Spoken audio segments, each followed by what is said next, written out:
हम असल में एक दुकान के डीएनए को बदलने की प्रक्रिया को समझने जा रहे हैं। ठीक है, तो चलिए इसे परत दर परत समझते हैं। मुझे लगा था कि इस बदलाव की शुरुआत शायद हथौड़े और कील से होती होगी, दुकान खाली करके। हाँ, ज्यादातर लोग यही सोचते हैं। लेकिन दस्तावेज कहता है कि पहला कदम है एक सर्वेक्षण। इसका उद्देश्य है स्टोर को समझना, उसकी चुनौतियों को पहचानना और एक ट्रांसफॉर्मेशन रोड मैप बनाना। इसमें एक लाइन है जो ध्यान खींचती है। लक्ष्य है स्टोर को व्यवस्थित, संगठित और पेशेवर बनाना, और वो भी बिना किसी बाधा के। ये बिना किसी बाधा के वाली बात बहुत महत्वपूर्ण है। मतलब योजना ऐसी हो कि बदलाव के दौरान दुकानदार की रोज की बिक्री पर कम से कम असर पड़े। अच्छा। लेकिन सर्वे के चरण पर वापस आते हैं। ये एक तरह से किसी मरीज का डायग्नोस्टिक टेस्ट करने जैसा है। इलाज शुरू करने से पहले आप जानना चाहते हैं कि समस्या कहाँ है, ताकत क्या है और कमजोरी क्या है। मतलब ये सिर्फ जानकारी इकट्ठा करना नहीं है। नहीं, ये भविष्य में होने वाली गलतियों से बचने का एक तरीका है। दस्तावेज में विश्लेषण के कुछ मुख्य बिंदु दिए गए हैं, जैसे स्टोर का स्थान, ग्राहकों का आना जाना यानी कस्टमर फ्लो, मौजूदा लेआउट और बिजली की जरूरतें। अब देखिए, स्थान और बिजली की बात तो समझ में आती है, लेकिन ये कस्टमर फ्लो वाली बात, हाँ, ये पॉइंट दिलचस्प है। ये मुझे थोड़ी अजीब लग रही है। एक छोटी सी दुकान के लिए कस्टमर फ्लो का विश्लेषण करना कुछ ज्यादा नहीं हो गया? क्या दुकानदार को पहले से नहीं पता होता कि उसके ग्राहक कहाँ घूमते हैं? ये सवाल बहुत स्वाभाविक है और इसका जवाब ही ना पारंपरिक और आधुनिक रिटेल के फर्क को दिखाता है। दुकानदार को अंदाजा तो होता है, पर वो अंदाजा अक्सर अधूरा या कह सकते हैं गलत भी हो सकता है। अच्छा। हाँ, डेटा आधारित विश्लेषण भावनाओं से परे जाकर हकीकत दिखाता है। कस्टमर फ्लो का विश्लेषण ये बताता है कि ग्राहक दुकान में घुसने के बाद स्वाभाविक रूप से किस तरफ मुड़ता है, उसकी नजर सबसे पहले कहाँ जाती है, वो किन गलियारों से गुजरता है और किन्हें नजरअंदाज कर देता है। ये सब समझना रिटेल साइकोलॉजी का एक बहुत ही व्यवहारिक उपयोग है। रिटेल साइकोलॉजी, ये सुनने में बड़ा भारी शब्द लगता है। तो क्या इसका मतलब ये है कि शेल्फ की ऊंचाई या गलियारे की चौड़ाई भी ग्राहक के मूड और खरीदारी पर असर डाल सकती है? क्या स्रोत इस बारे में कुछ और बताता है? स्रोत सीधे तौर पर इतनी गहराई में नहीं जाता, लेकिन ये उसी सिद्धांत की ओर इशारा करता है। आप खुद सोचिए, अगर गलियारे बहुत तंग हैं, तो ग्राहक वहाँ जाने से बचेगा ना? हाँ, सही बात है। भले ही वहाँ उसका पसंदीदा सामान रखा हो, या अगर सबसे ज्यादा बिकने वाला सामान दुकान के बिल्कुल पीछे रखा है, तो उसे वहाँ तक जाने में आलस आ सकता है। मतलब इम्पल्स बाइंग की संभावना बढ़ जाती है। तो ये ग्राहक को नियंत्रित करना नहीं है? नहीं, बिल्कुल नहीं।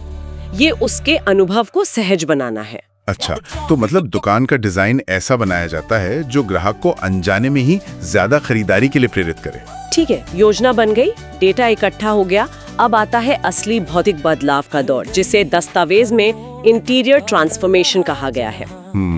यहाँ एक मुख्य नियम दिया गया है। स्टोर को प्रोफेशनल, संगठित दिखना चाहिए और स्मार्ट पॉइंट मानक का पालन करना चाहिए। हाँ, अब जमीनी काम शुरू होता है और ये स्मार्ट पॉइंट मानक वाली बात अहम है। इसका मतलब है कि ग्राहक जब भी किसी स्मार्ट पॉइंट स्टोर में जाए तो उसे एक जैसा अनुभव मिले। एक रूपता। हाँ, एक रूपता ब्रांड में भरोसा पैदा करती है। इसमें रैक लगाना, सही जगह पर सही रोशनी लगाना और सबसे जरूरी बिजली और वायरिंग का पूरा निरीक्षण करना शामिल है। पुरानी दुकानों में अक्सर वायरिंग बहुत बेतरतीब और असुरक्षित होती है। हाँ, ये तो मैंने देखा है। उसे ठीक करना ग्राहक और दुकानदार दोनों की सुरक्षा के लिए जरूरी है। इसमें एक बहुत ही तकनीकी विवरण दिया गया है। वीसी कूलर, इन्वर्टर और पॉइंट टू पॉइंट पावर के लिए सेटअप को अंतिम रूप देना। ये सुनने में बहुत टेक्निकल लगता है, पर एक आम दुकानदार के लिए इसका क्या मतलब है?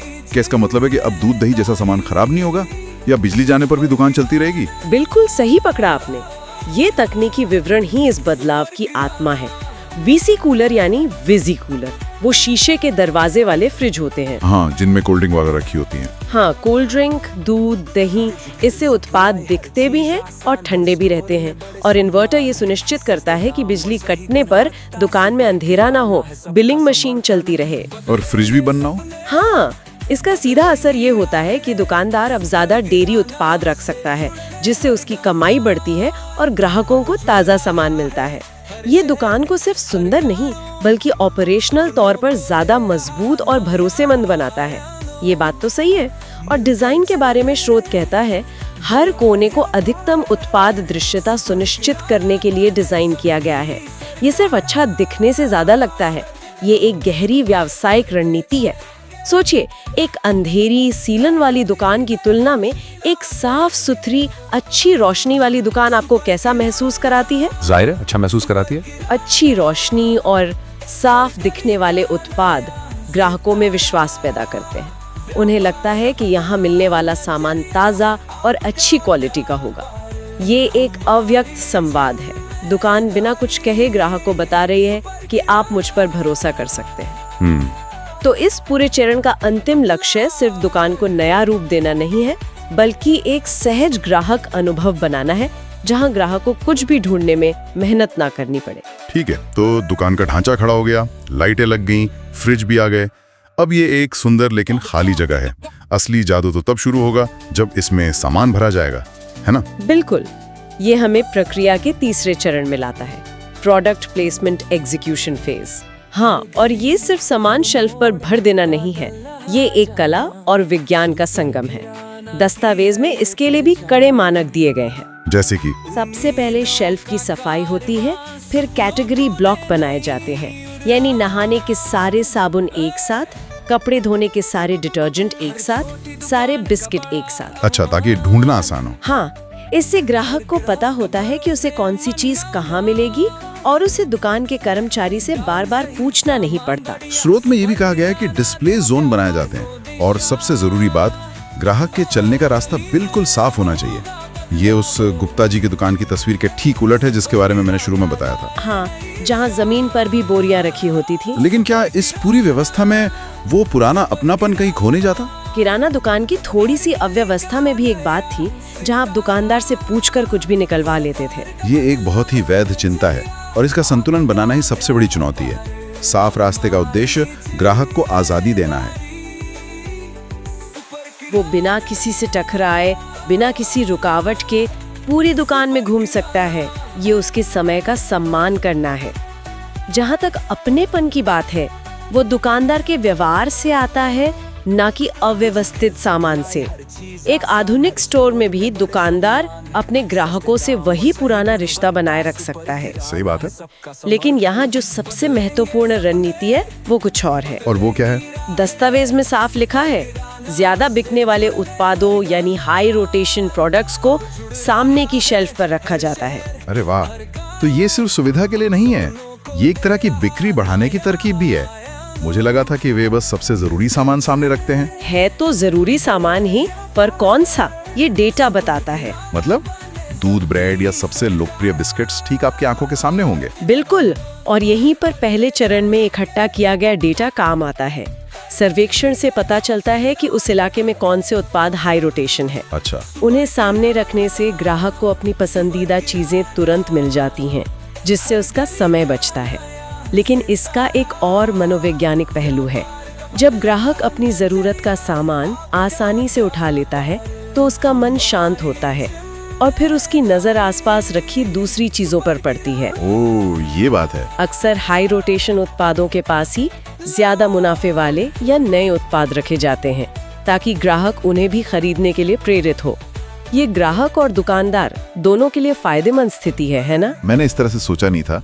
ये दो शतरंज की बिसात बिछाने जैसा है, जहाँ हर मोहरे की अपनी एक खास जगह और मकसद है। बिल्कुल। अंत में स्रोत कहता है कि लक्ष्य स्टोर को आधुनिक संगठित स्मार्ट पॉइंट का रूप देना है। ये उस वादे को पूरा करने जैसा है जो पहले दिन किया गया था। पर अब ऐसा लगता है कि दुकान तो तैयार हो गई है, पर कहानी अभी खत्म नहीं हुई है। नहीं, अभी नहीं। दस्तावेज में कुछ अमर तरणों का भी जिक्र है, जैसे स्थानीय मंडी से गठजोड़, ब्रांड वितरकों से कनेक्शन और सॉफ्टवेयर और एप्लीकेशन का लाइव होना। ये बदलाव तो सिर्फ दुकान की दीवारों के अंदर तक सीमित नहीं है। सही कहा। और यही बात इस प्रक्रिया को सिर्फ एक इंटीरियर डिजाइन प्रोजेक्ट से उठाकर एक पूरे बिजनेस मॉडल ट्रांसफॉर्मेशन में बदल देती है। अच्छा। ये दुकान के बाहरी ढांचे के साथ साथ उसकी आत्मा को भी आधुनिक बना रहा है। स्थानीय मंडी और वितरकों से गठजोड़ का मतलब है सप्लाई चेन को व्यवस्थित करना। इसका दुकानदार की जिंदगी पर क्या असर पड़ता है? क्या इसका मतलब है कि उसे अब रोज सुबह 4 बजे उठकर मंडी नहीं जाना पड़ेगा? बहुत हद तक हाँ। ये उसके काम को पेशेवर बनाता है। अब उसे अच्छी क्वालिटी के फल, सब्जियां या दूसरा सामान सही दाम पर और सही समय पर दुकान पर ही मिल जाता है। तो उसका समय बचता है। हाँ, उसका समय बचता है जिसे वो ग्राहकों से बेहतर संबंध बनाने में लगा सकता है। इसी तरह बड़े ब्रांड के वितरकों से सीधा कनेक्शन ये सुनिश्चित करता है कि दुकान में हमेशा असली और नया माल उपलब्ध हो। और ये सॉफ्टवेयर और एप्लीकेशन का लाइव होना, मुझे लगता है ये सबसे बड़ा बदलाव होगा।